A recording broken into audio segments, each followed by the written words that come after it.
오늘 함께 보실 말씀은 구약성경 학개 2장 10절에서 19절 말씀입니다. 제가 가진 성경으로 1311페이지 구약성경 학개 2장 10절에서 19절입니다. 한 절씩 교독하며 보시겠습니다. 다리오 왕 제2년 9째 달 24일에 여호와의 말씀이 선지자 학개에게 임하니라. 이르시되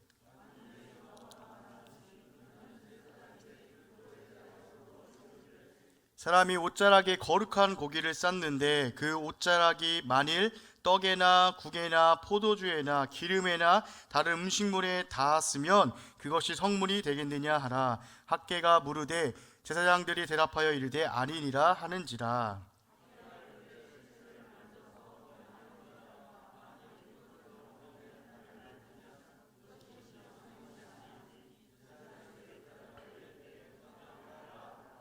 이에 학개가 대답하여 이르되 여호와의 말씀에 내 앞에서 이 백성이 그러하고 이 나라가 그러하고 그들의 손의 모든 일도 그러하고 그들이 거기에서 드리는 것도 부정하니라.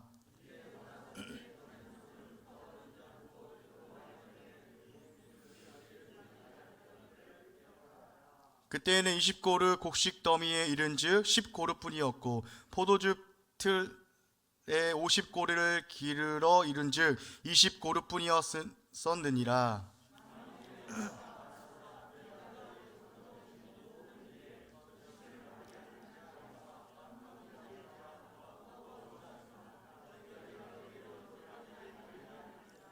너희는 오늘 이전을 기억하라. 9째 달 24일 곧 여호와의 성전지대를 쌓던 날부터 기억하여 보라. 아직도 창고에 있느냐? 포도나무, 무화과나무, 석류나무, 감람나무의 열매가 맺지 못하였느니라. 그러나 오늘부터는 내가 너희에게 복을 주리라. 아멘. 오늘도 하나님께 예배하기 위해 이 자리에 나오신 모든 성도님들을 축복합니다. 오늘은 우리가 그러나 오늘부터 내가 너희에게 복을 주리라 라는 말씀의 제목으로 학개 2장 10절에서 19절 말씀을 통해 말씀의 은혜를 나누기를 원합니다. 성도 여러분, 우리가 새해가 되면은 우리가 인사하듯이 새해 복 많이 받으세요 라고 인사를 합니다. 근데 혹시 인사를 들을 때 기분이 나쁘신 분이 계십니까? 누구나 새해 복 많이 받으세요 하면은 기분이 좋습니다. 어린아이나 어른이나 다 기분이 좋습니다. 왜냐하면은 나를 위해서 복을 빌어주기 때문입니다. 그런데 성경은 이미 하나님의 백성들 향해서 복 있는 자라고 말씀하고 있습니다. 이를 시편 1편에서 말하고 있는데요, 시편 1편을 보시면은 복 있는 사람이라고 말하면서 그 복 있는 사람의 삶이 어떠한 삶인지 말해주고 있습니다. 그런데 그 복은 히브리어로 아슈레라는 말인데 헬라어 성경으로 번역한 단어는 마카리스모스입니다. 근데 이 단어가 어디에서 사용되었나 봤더니 마태복음 5장의 팔복을 설명할 때에 사용되었습니다. 정리해보면은 이 시편 1편에서 말하는 복이란 세상의 기준에서 말하는 그러한 복이 아니라 예수님께서 가르쳐 주신 하나님 나라의 복이다라는 것을 우리가 발견할 수 있는 것입니다. 그러므로 시편 1편에서 말하는 이 복 있는 사람은 구원받은 하나님의 백성이구나라는 것을 우리가 알 수 있죠. 그리고 시편 1편 기자는 그 구원받은 하나님의 백성들, 곧 복 있는 사람의 삶이 어떠한 삶인지 우리에게 가르쳐 줍니다. 하나님의 백성들은 악인들의 꾀를 따르지 않습니다. 그리고 죄인들의 길에 서지 않습니다. 오만한 자의 자리에 앉지 않습니다. 그리고 오직 여호와의 율법을 즐거워하여서 여호와의 율법을 주야로 묵상하는 자가 바로 하나님의 백성들입니다. 그러므로 이들의 삶은 시냇가에 심겨진 나무가 그 잎사귀가 마를 날이 없이 철을 따라서 많은 열매를 맺은가 같다라고 말합니다. 바로 그들의 삶이 그가 하는 모든 일이 형통하게 될 것을 말씀하는 것이죠. 이것이 바로 하나님 나라 백성들의 삶의 모습입니다. 그러나 오늘 우리가 함께 읽은 말씀을 보면은 하나님 나라 백성들의 삶이 어떻습니까? 시편에서 말하듯이 그가 하는 모든 일이 형통하리라 라고 말씀하셨지만 17절 말씀을 보니까 오히려 그 반대로 하나님께서 그들의 손으로 지은 모든 일에 곡식이 마르게 하는 재앙과 깐부기 재앙과 우박으로 치셨다라고 말씀하십니다. 결코 그들의 삶이 형통하지 않은 것을 우리가 발견할 수 있습니다. 그리고 그들이 형통하지 않았던 이유가 하나님께서 그들에게 재앙을 내리셨기 때문임도 우리가 발견할 수 있습니다. 하지만 그럼에도 오늘 하나님께서 그들에게 말씀하시는 것은 그러나 오늘부터는 내가 너희에게 복을 주리라 라고 그 희망의 메시지를 선포하십니다. 그러나 이 희망의 메시지가 그들의 삶 가운데 이루어지기 위해서 반드시 그들이 거쳐야 하는 과정이 단계가 있습니다. 그것이 무엇인지 오늘 함께 말씀을 통해서 은혜를 나누면서 그러나 오늘부터 내가 너희에게 복을 주리라 하신 그 말씀이 우리 각자의 삶 가운데 이루어지기를 소망합니다. 학개서를 보시면 하나님께서 그 학개 선지자를 통해서 이스라엘 백성들에게 질문하시면서 말씀을 시작하는 것을 발견할 수 있습니다. 1장 4절에서는 이 성전이 황폐하였거늘 너희가 이때 판벽한 집에 거주하는 것이 옳으냐라고 질문하시면서 말씀을 시작하십니다. 또 2장 3절에서는 너희 가운데 남아있는 자 중에서 성전의 이전 영광을 본 자가 누구냐? 이제 이것이 너희에게 어떻게 보이느냐? 이것이 너희 눈에 보잘것없지 아니하냐라고 질문하십니다. 그리고 우리가 오늘 함께 읽었던 본문 말씀 가운데서 보면은 동일하게 질문을 통해서 말씀을 하시는데 우리 앞에 화면을 보시고 함께 어떤 질문을 하시는지 읽겠습니다. 시작.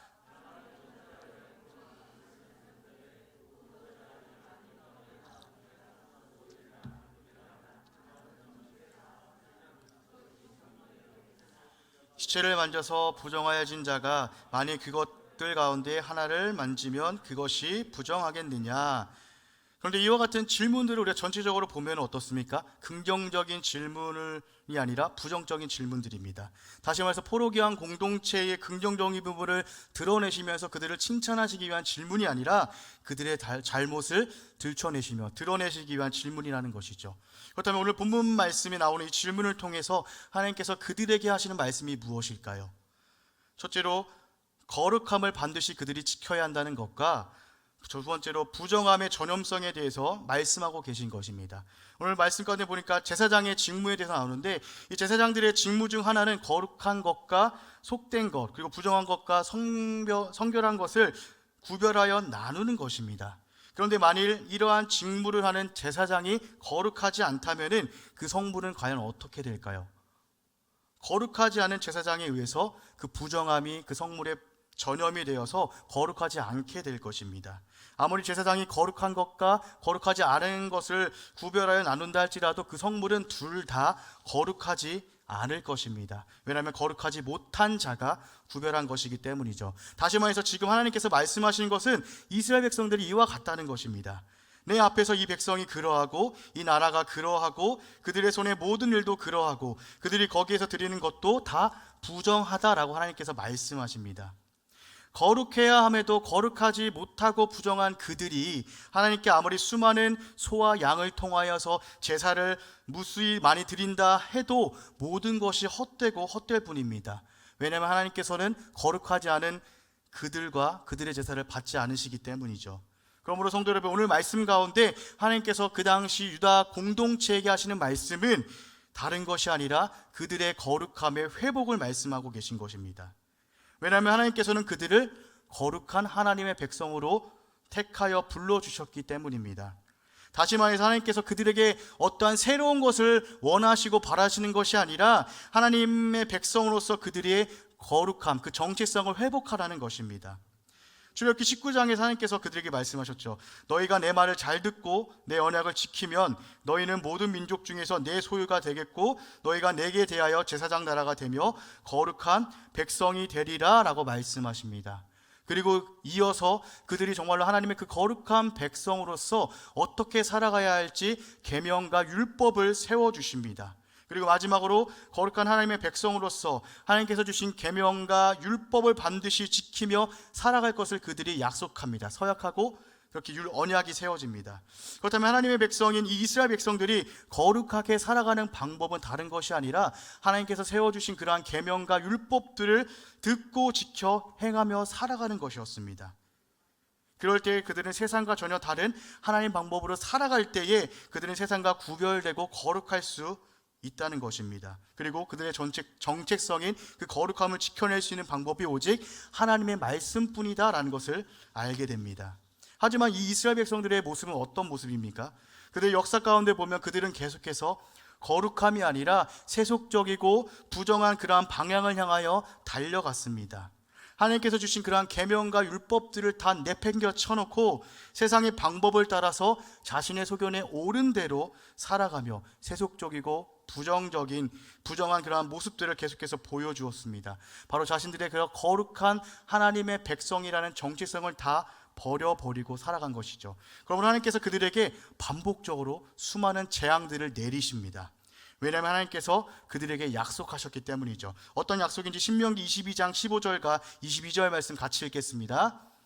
신명기 22장 15절 시작. 내가 만일 내 하나님 여호와의 말씀을 순종하지 아니하여 내가 오늘 내게 명령하는 그의 모든 명령과 규례를 지켜 행하지 아니하면 이 모든 저주가 내게 임하여 내게 이를 것이니 여호와께서 폐병과 열병과 염증과 한재와 풍파와 썩는 재앙으로 너를 치시리니 이 재앙들이 너를 따라서 너를 진멸하게 할 것이라. 아멘. 이처럼 우리 하나님은 언제나 그 약속을 지키시는 분이시기 때문에 하나님께서 약속하신 대로 모든 명령과 규례를 지켜 행하지 아니하는 그들에게 이와 같은 수많은 재앙들을 통하여서 치셨습니다. 그러나 하나님께서 이와 같은 재앙들을 내리시면은 분명한 목적이 있음을 우리는 발견할 수 있습니다. 어떤 목적인지 함께 2장 17절과 아모스 4장 9절 같이 읽겠습니다. 시작.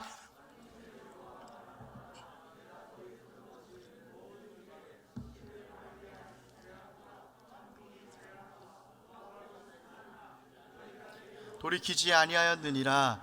내가 곡식을 마르게 하는 재앙과 깐부기 재앙으로 너희를 쳤으며 팥중이로 너희의 많은 동산과 포도원과 무화과와 감람나무를 다 먹게 하였으나 너희가 내게로 돌아오지 아니하였느니라. 여호와의 말씀이니라. 아멘. 하나님께서 그들에게 이와 같은 수많은 재앙들을 내리신 그 목적은 그들의 죄에서 돌이키는 것이었습니다. 다시 말해서 그들이 하나님께로 돌이켜서 하나님의 말씀대로, 하나님께서 말씀하신 그 말씀대로 살아가라는 것입니다. 사무엘상 7장에서 다윗과 언약을 맺으신 것처럼 죄를 범하는 이스라엘 백성들에게 사람의 매와 인생의 채찍으로 징계하여 그 죄를 깨닫고 다시금 하나님께로 돌이키게 하시는 것이죠. 왜냐하면 하나님께서 그렇게 약속하셨기 때문입니다. 그러므로 그들은 하나님께 돌이키고 하나님께로 돌아와야 됐습니다. 하나님께서는 그것을 위해서 재앙을 내리셨기 때문입니다. 그러나 이스라엘 백성들은 하나님의 바람대로 그렇게 돌이키지 않았습니다. 여전히 죄 가운데 거하며 부정한 모습들을 계속해서 나타내 보입니다. 그러므로 하나님께서 약속하신 대로 그들을 다 흩어버리십니다.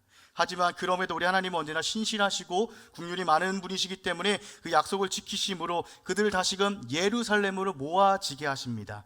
그런데 너무나 안타까운 것은 그들이 다시 모아졌지만 이 포로 귀한 공동체 또한 여전히 그들의 조상들의 길을 따라갑니다. 똑같은 실수를 범하고만 것이죠. 여전히 거룩함이라는 하나님의 백성의 정체성을 회복하지 못하고 자신들의 부정함을 드러내며 살아갔다는 것입니다. 오늘 본문 말씀을 통해서 그들의 부정함은 다른 것이 아니라 하나님의 성전을 돌아보지 않고 자신들의 집만을 돌아보는 그러한 모습들을 말합니다. 왜냐하면 그들을 향한 하나님의 뜻은 무엇이었냐면 성전 재건이었기 때문입니다. 곧 하나님의 뜻에 순종하여 살아가는 것이 거룩함인데 이들은 그 뜻을 저버리고 자신들의 소견에 옳은 대로 자신의 아내와 집을 위해서 살아갔다는 것입니다.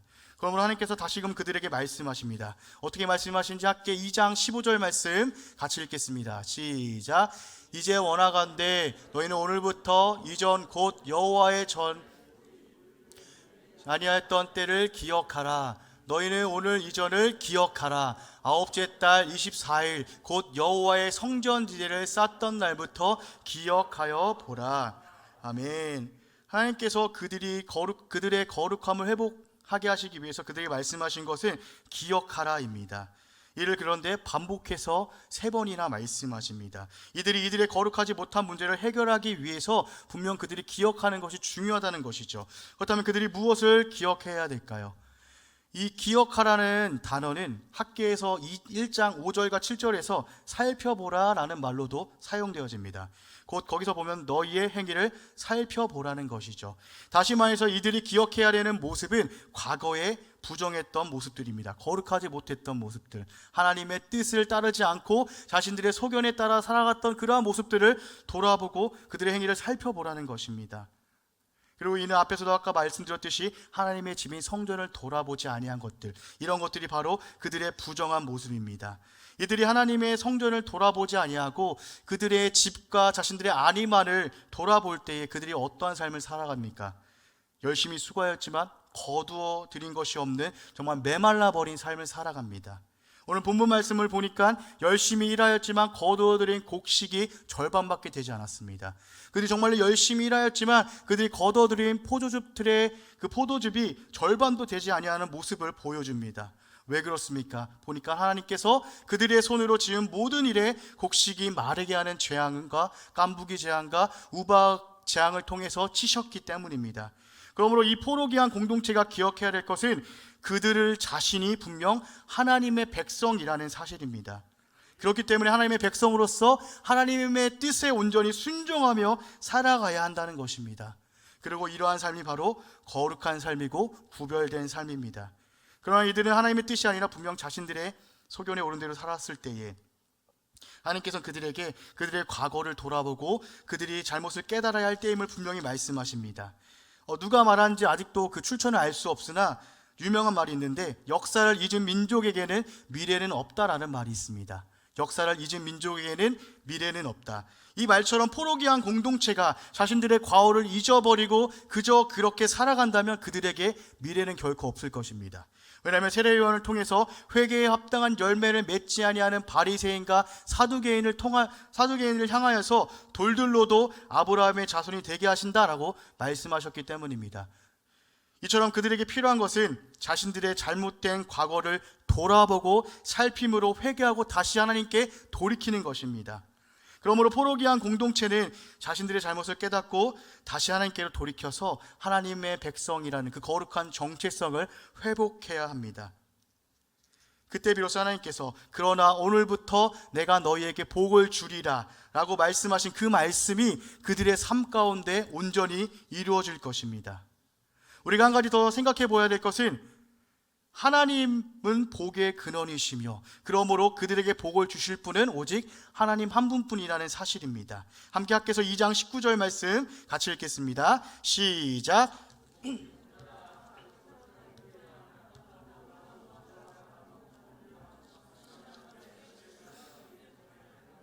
그러나 오늘부터는 내가 너희에게 복을 주리라. 아멘. 여기서 이 포도나무와 무화과나무, 석류나무, 이 감람나무는 풍요의 상징이고 하나님의 약속하신 그 땅을 상징합니다. 그런데 그들은 하나님께서 약속하신 땅에 살고 있습니다. 그러나 그들의 과실나무는 이미 메말라 버렸습니다. 열심히 최선을 다해서 그들이 밭을 가꾸고 키웠지만 정작 그들에게 열매는 없었습니다.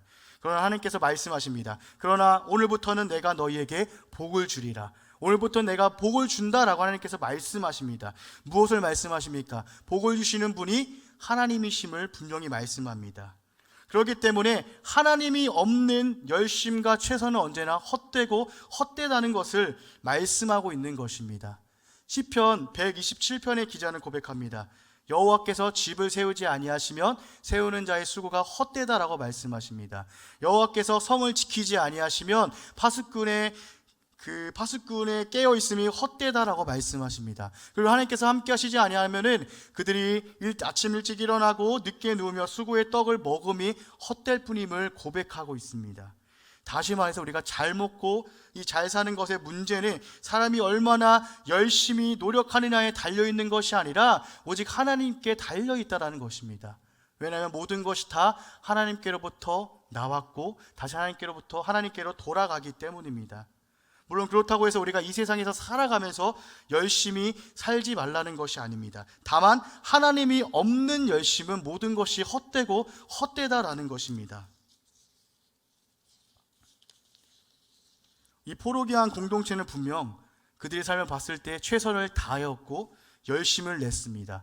그러나 우리가 성경을 통해서 봤듯이 그들의 결과는 점점점 계속해서 메말라가는 결과였습니다. 그러므로 그들이 기억해야 될 것은 정말로 복을 주시는 분이 누구신지 깨달아 알아야 됩니다. 하나님만이 그들에게 복을 주시는 분임을 깨달아 알아야 됩니다. 그리고 더 나아가서 하나님께서는 아무에게나 그 복을 주시는 분이 아니라는 사실도 깨달아야 됩니다. 우리 하나님께서는 어떤 자에게 복을 주십니까? 하나님의 말씀을 즐거워하여 주야로 묵상하며 하나님의 뜻대로 살아가는 그러한 자들에게 복을 주시고 그들의 삶을 형통하게 하신다라고 계속해서 말씀을 통해 우리에게 말씀하십니다. 그러므로 그렇기 때문에 이 포로기한 공동체는 먼저 성전 재건하라는 하나님의 말씀에 귀를 기울여 듣고 그 말씀을 지켜 행함으로 하나님의 백성으로서 그러한 부정한 모습들을 다 없애버리고 거룩함을 회복해야 됩니다. 그때 비로소 하나님께서 말씀하신 것처럼 하나님께서 주신다는 그 복을 분명 받아 누릴 수 있을 것입니다.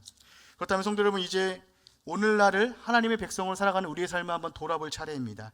이 포로기한 공동체는 하나님의 백성임에도 불구하고 하나님의 뜻대로 거룩하지 못한 삶을 살았습니다. 하나님께 부정하다라는 말을 들었습니다.